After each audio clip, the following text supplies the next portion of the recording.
ఇదిగో ఆ మాట అంటే నేను ఒప్పుకోను.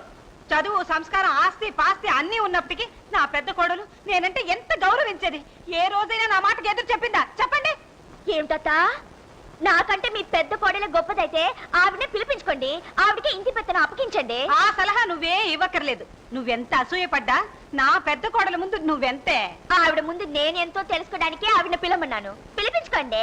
పిలిపించుకోండి అని నువ్వేం చెప్పక్కర్లేదు. ఇప్పుడే పిలిపిస్తాను. పిలిపించి ఆవిడ్ని బావగాని ఏ తిరుపతి అన్నవరం తీర్థయాత్రలు కూడా పంపించండి. తీర్థయాత్రలు కాదే, బాంబే, ఢిల్లీ, కాశ్మీర్, కన్యాకుమారి హనీమూన్ పంపిస్తాను. ఏ అడ్డుపడతావా? అడ్డుపడ్డానికి నాకేం బాధ? అటు ఇటు తిప్పే బదులు ఏకంగా మీ నెత్తి మీద కూర్చోపెట్టుకోండి. నెత్తి మీద కూర్చోబెట్టుకోవటం కాదే, ఇంటి పెత్తన అప్పగించి తాళాలు కూడా ఇస్తాను. ఇచ్చుకోండి. ఓ మంచి రోజు చూసి వాళ్ళని ఇంటికి పిలిపించి పూలదండలు వేసి పూజించుకోండి. నాకేం నొప్ప? ఎప్పుడో మంచి రోజు చూసి రప్పించమని చెప్పడానికి ఇదేవతండి. ఇప్పుడే అబ్బాయికి ఫోన్ చేసి కోడలు రప్పిస్తాను.